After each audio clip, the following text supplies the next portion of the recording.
So guys recently ऐसे बहुत सारे रूमर्स आ रहे हैं कि 2021 या इसके बाद सैमसंग अपनी नोट सीरीज में कोई भी फ़ोन लॉन्च नहीं करने वाला।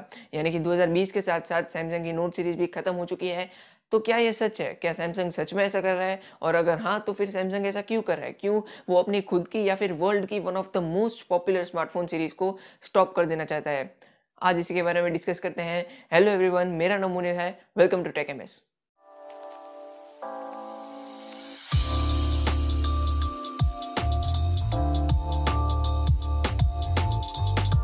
ओके, सो स्टार्टिंग से शुरू करते हैं। तो सबसे पहला नोट सीरीज़ का फ़ोन आया था 2011 में और वो फ़ोन में 5.3 इंचेस का डिस्प्ले था, जो कि आज के डेट के हिसाब से भले ही आपको काफ़ी छोटा लग रहा हो, लेकिन उस टाइम के हिसाब से ये काफ़ी बड़ा था बिकॉज़ तभी फ़ोन्स काफ़ी छोटे हुआ करते थे। ऐसा समझ लो कि आज की डेट में एक 9 या 10 इंचेस का फ़ोन जितना बड़ा लगेगा, कुछ ऐसा ही ये पहला नोट उस टाइम पे लगता था। तो जब ये फ़ोन अनाउंस हुआ था, तब लोगों ने इसकी काफ़ी ज़्यादा बुराइयाँ की थी बिकॉज़ उस टाइम के हिसाब से ना तो ये एक फ़ोन था, ना ही ये एक टैबलेट था। तो मतलब सबको लगा कि ये फ़ोन फ्लॉप हो जाएगा, काफ़ी कन्फ्यूज़िंग फ़ोन था। लेकिन बाद में जब लोगों ने इसको यूज़ किया तो लोग इसके दीवाने हो गए बिकॉज़ ये फ़ोन में हाई स्पीड परफॉर्मेंस और बड़ी स्क्रीन होने की वजह से गेम्स खेलना काफ़ी एन्जॉयबल था। साथ में मूवीज़ देखना, वीडियोज़ देखना ये भी काफ़ी एन्जॉयबल था। और ये वाले फ़ोन ने मोबाइल टेक्नोलॉजी में एक बहुत ही बड़ा टर्न ला दिया बिकॉज़ ये इतना ज़्यादा सक्सेसफुल हुआ कि इसकी पॉपुलैरिटी को देखकर बाकी कंपनीज़ ने भी अपने फ़ोन का साइज़ बड़ा करना शुरू कर दिया। और ये कहना गलत नहीं होगा कि आज की डेट में जो हम इतने बड़े-बड़े फ़ोन्स देख रहे हैं, उसका मेन रीज़न सैमसंग की नोट सीरीज़ ही है। और इसके बाद हर साल नोट सीरीज़ की पॉपुलैरिटी बढ़ती जा रही थी और हम सब जानते हैं कि आज की डेट में नोट सीरीज़ का फैन बेस वर्ल्ड का one of the strongest fan base है किसी भी मोबाइल सीरीज़ के कंपैरिजन में। लेकिन जैसे मैंने कहा कि नोट सीरीज़ की पॉपुलैरिटी को देखकर बाकी कंपनीज़ ने भी अपना फ़ोन का साइज़ बढ़ाना शुरू कर दिया। इनफैक्ट सैमसंग खुद अपने बाकी सारे फ़ोन्स की साइज़ बढ़ाता जा रहा था। तो जो नोट सीरीज़ के पास स्पेशल चीज़ थी, एक बड़ा स्क्रीन, वो अब काफ़ी कॉमन हो चुका था। लेकिन साइज़ के अलावा नोट सीरीज़ के पास एक और बहुत ही बड़ी स्पेशलिटी है और वो है S pen. I mean Samsung के अलावा आज की डेट में कोई और कंपनी अपने फ़ोन में स्टाइलस नहीं देती है बिकॉज़ सब कंपनी जानती है कि वो कितनी भी कोशिश कर ले, वो सैमसंग की एस पेन को बीट नहीं कर पाएँगे बिकॉज़ सैमसंग ने अपनी एस पेन को इतना ज़्यादा एडवांस बना दिया है और वो अभी भी उसमें हर साल नए-नए फीचर्स ऐड करता जा रहा है। तो इसीलिए भले ही अभी सैमसंग की नोट सीरीज़ के पास साइज़ का एडवांटेज ना हो, बट स्टिल उसके पास एस पेन का एडवांटेज अभी भी है। तो अभी एस पेन के बारे में आगे थोड़ी देर में बात करेंगे, लेकिन अब उन रूमर्स की बात करते हैं जो कि ये इशारा कर रहे हैं कि शायद 2021 में नोट सीरीज़ में कोई भी फ़ोन नहीं आएगा।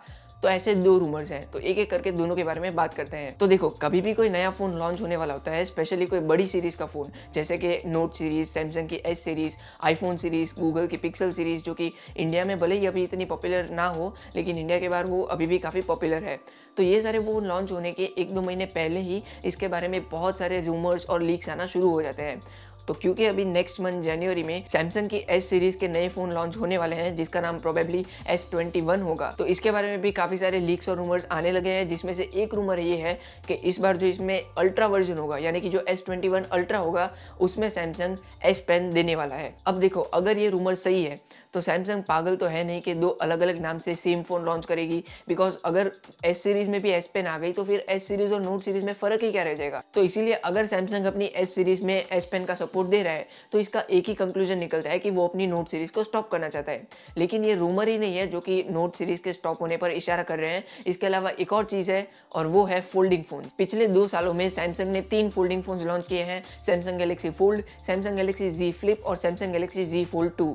और अभी रूमर्स ऐसे आ रहे हैं कि नेक्स्ट ईयर 2021 में सैमसंग 3 और फोल्डिंग फ़ोन्स लॉन्च करने वाला है और ये 3 में से एक बजट फोल्डिंग फ़ोन होगा। और बजट से आप ये मत समझो कि 20-25 हज़ार रुपये का कोई फोल्डिंग फ़ोन होगा, नहीं, मतलब normal folding phones 1.5 lakh 2 lakh रुपए के होते हैं, तो आप ऐसा एक्सपेक्ट कर सकते हो कि बजट फोल्डिंग फ़ोन अराउंड 70 या 80,000 रुपीज़ का होगा। और कोइंसिडेंटली या फिर may be not coincidentally Samsung की नोट सीरीज़ भी यही प्राइस के आसपास लॉन्च होती है। आप पिछले साल ही देख लो, जो नोट 20 था उसकी प्राइस कुछ अराउंड 80,000 के आसपास थी और नोट 20 अल्ट्रा की प्राइस अराउंड 1,05,000 के आसपास थी। तो मतलब सैमसंग नोट सीरीज़ की जो प्राइस है उसके आसपास ही अपने फोल्डिंग फ़ोन लॉन्च करेगा और उसमें एस पेन का सपोर्ट भी देगा। तो इसका सिंपल मतलब ये निकलता है कि सैमसंग चाहता है कि उसके जितने भी नोट सीरीज़ के यूज़र हैं वो उसके फोल्डिंग फ़ोन्स यूज़ करने लगे और शायद यही चीज़ करने के लिए सैमसंग अपनी नोट सीरीज़ को स्टॉप करना चाहता है। लेकिन सैमसंग ऐसा करना क्यों चाहता है? क्यों वो एक नई फोल्ड सीरीज़ को प्रमोट करने के लिए अपनी ऑलरेडी इतनी पॉपुलर नोट सीरीज़ को स्टॉप कर रहा है? तो इसके पीछे का रीजन है कि सैमसंग अपनी हिस्ट्री को दोहराना चाहता है। जैसे मैंने वीडियो की शुरुआत में कहा था कि आजकल जो हम इतने बड़े बड़े फोन्स देख रहे हैं उसका one of the biggest reason है सैमसंग की नोट सीरीज। तो जैसे पिछले 10 सालों में सैमसंग की नोट सीरीज ने जो बदलाव लाया है, वैसा ही बदलाव आने वाले 10 सालों में सैमसंग अपनी फोल्ड सीरीज के साथ में लाना चाहता है। और यही चीज करने के लिए सैमसंग अपनी नोट सीरीज को सैक्रिफाइस कर रहा है। लेकिन क्या ये सही है? कहीं सैमसंग कोई गलती तो नहीं कर रहा? Well we don't know, because folding phones अभी भी उसके अर्ली स्टेजेस में हैं। अब तक हमें सिर्फ 2 जनरेशन ही मिले हैं फोल्डिंग फ़ोन्स के। सो अभी भी इसमें काफ़ी सारे इंप्रूवमेंट्स की ज़रूरत है और मोस्ट प्रोबेबली आने वाले 2-3 सालों में हमें वो इंप्रूवमेंट्स देखने को मिल जाएंगे और तब तक शायद फोल्डिंग फ़ोन्स की प्राइस भी थोड़ी कम हो जाएगी। तो तब हम शायद ऐसा कह पाएंगे कि फोल्डिंग फ़ोन एक कंज्यूमर के खरीदने के लायक हैं। लेकिन अभी तो डेफिनेटली फोल्डिंग फ़ोन्स को काफ़ी इंप्रूव करने की ज़रूरत है। इनफैक्ट मैंने एक पोल भी किया था अपने कम्युनिटी टैब में, जिसमें मैंने आपसे ये पूछा था कि आपको सैमसंग की नोट सीरीज़ ज़्यादा अच्छी लगती है या फिर आपको सैमसंग की फोल्ड सीरीज ज़्यादा अच्छी लगती है, और आप में से ज़्यादातर लोगों ने नोट सीरीज को वोट दिया था। तो डेफिनेटली अगर सैमसंग अपनी नोट सीरीज को स्टॉप करता है तो वो अपने काफ़ी सारे कस्टमर्स को खो देगा, because I think folding phones अभी भी रेडी नहीं है लोगों के यूज़ करने के लिए। बट स्टिल सैमसंग ये एफर्ट उठा रहा है, वो अगेन एक चेंज लाना चाहता है मार्केट में। यही बहुत बड़ी बात है और ये बहुत ही अच्छा काम कर रहा है सैमसंग। और हाँ दोस्तों, वीडियो खत्म करने से पहले मैं आपको एक और चीज़ बता दूँ कि आज के वीडियो में हमने जितनी भी बातें डिस्कस की है वो सब रूमर्स के ऊपर बेस्ड है। तो हो सकता है शायद ये 100% ट्रू ना हो सकता है मैंने जो बोला वो गलत निकले। लेकिन एनीवेज, आपको क्या लगता है कि सैमसंग अपनी नोट सीरीज को सैक्रिफाइस करेगा? नीचे कमेंट करके जरूर बताना। और बस दैट्स इट, यही था आज के इस वीडियो के लिए। आई होप आपको ये वीडियो के थ्रू कुछ नई चीज़ें जानने को मिली होंगी। और बस अब मिलता हूँ आप सबको नेक्स्ट संडे एक और ऐसे इंटरेस्टिंग वीडियो के साथ। तब तक के लिए गुड बाय और हाँ, हैप्पी न्यू ईयर।